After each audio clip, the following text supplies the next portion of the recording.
സെയ്ഫ് അലി ഖാന്റെ കുത്ത് ക്വസ്റ്റ്യനായി മാറുന്നു. അടിമുടി ദുരൂഹതയായിരുന്നു ഈ കുത്ത് നടന്നത് മുതൽ, ഈ വാർത്ത പുറത്ത് വന്നത് മുതൽ. ഇപ്പോൾ അത് കൂടുതൽ സംശയങ്ങളിലേക്ക് കാര്യങ്ങൾ നീങ്ങുകയാണ്. ജനുവരി 16 പുലർച്ചെയാണ് സെയ്ഫ് അലി ഖാന് കുത്തേറ്റത്. ഇപ്പോൾ ആശുപത്രി റിപ്പോർട്ടിൽ വരുമ്പോഴാണ് സംശയങ്ങൾ ഇരട്ടിപ്പിക്കുന്നത്. 2:30 അതായത് പുലർച്ചെ 2:30 കുത്തേറ്റ സെയ്ഫ് അലി ഖാനെ ആശുപത്രിയിൽ എത്തിക്കുന്നത് 4:11 എന്ന് ആശുപത്രി റിപ്പോർട്ട് സൂചിപ്പിക്കുന്നു. ബാന്ദ്രയിലുള്ള സെയ്ഫ് അലി ഖാൻ്റെ വീട്ടിൽ നിന്നും കേവലം 2 കിലോമീറ്റർ ദൂരെയാണ് ലീലാവതി ആശുപത്രിയുള്ളത്. അവിടെയാണ് അദ്ദേഹത്തെ അഡ്മിറ്റ് ചെയ്തത്. അവിടേക്ക് എത്താൻ വേണ്ട ദൂരം ഓട്ടോറിക്ഷ ഡ്രൈവറായ, അതായത് അദ്ദേഹത്തെ കൊണ്ടുപോയ ഓട്ടോറിക്ഷ ഡ്രൈവറായ ഭജൻ സിംഗ് റാണ പറയുന്നത് 5 മിനിറ്റ് മുതൽ 7 മിനിറ്റ് വരെ മതി ഓട്ടോറിക്ഷയിൽ ഈ സെയ്ഫ് അലി ഖാൻ്റെ വീട്ടിൽ നിന്ന് ലീലാവതി ആശുപത്രിയിലേക്ക് എത്തിക്കാൻ. പക്ഷേ പുലർച്ചെ 2:30 കുത്തേറ്റ സെയ്ഫ് അലി ഖാനെ ആശുപത്രിയിൽ എത്തിക്കുന്നത് 4:11, അതായത് 2 മണിക്കൂറിന് ശേഷമാണ് ഗുരുതരമായി പരിക്കേറ്റു എന്ന് പറയുന്ന സെയ്ഫ് അലി ഖാനെ ഈ ആശുപത്രിയിൽ എത്തിക്കുന്നത്.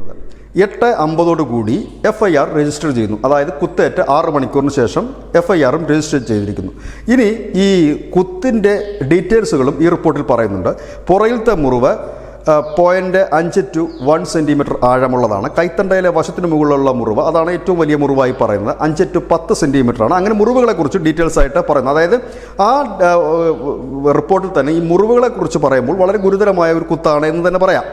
മറ്റൊന്ന്, ഇവിടെ 1 ലക്ഷം രൂപ മാത്രമാണ് സെയ്ഫ് അലി ഖാൻ ആശുപത്രിയിൽ ചിലവായത്. എന്നാൽ ഇൻഷുറൻസിനായി സെയ്ഫ് അലി ഖാൻ ക്ലെയിം ചെയ്തത് 36 ലക്ഷവും ഉടനടി തന്നെ കമ്പനി, അതായത് ഇൻഷുറൻസ് കമ്പനി സെയ്ഫ് അലി ഖാൻ നൽകിയത് 25 ലക്ഷം രൂപയുമാണ്.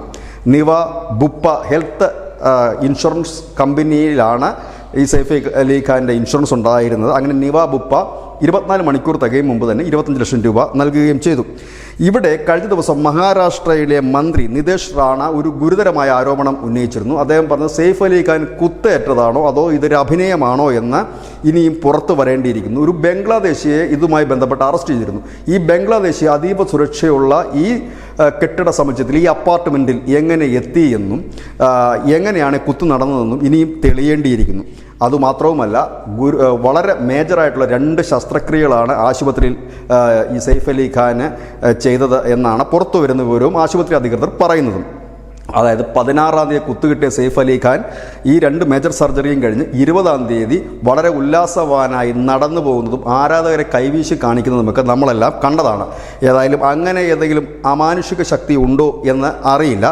ഇതും സംശയത്തിന് ഇട നൽകുന്നു. അങ്ങനെ സെയ്ഫ് അലി ഖാൻ്റെ കുത്ത് ഇപ്പോഴാണ് മാധ്യമങ്ങൾ വലിയ ചർച്ചയാക്കുന്നത്. കുത്ത് ക്വസ്റ്റ്യനായി മാറുമ്പോൾ ഇനി അറിയേണ്ടത് ആരാണ് കുത്തിയത്, എന്താണ് അവിടെ സംഭവിച്ചത്. ഭാര്യ ഉണ്ടായിരുന്നു, ഭാര്യയുടെ ആ സമയത്തുള്ള മനോനില എന്തായിരുന്നു, പോലീസുകാരെ ആ ഭാഗത്തേക്ക് അടുപ്പിക്കാത്തത് എന്തായിരുന്നു, അങ്ങനെ പോകുന്നു. ഇവിടെ മദ്യലഹരിയിലായിരുന്നോ, എന്താണ് അവിടെ സംഭവിച്ചത്, അങ്ങനെ അനവധി ക്വസ്റ്റ്യനുകൾക്ക് ഉത്തരം ഒരുപക്ഷെ വരും ദിവസങ്ങളിൽ എത്തിയേക്കാം. News desk, news India Malayalam.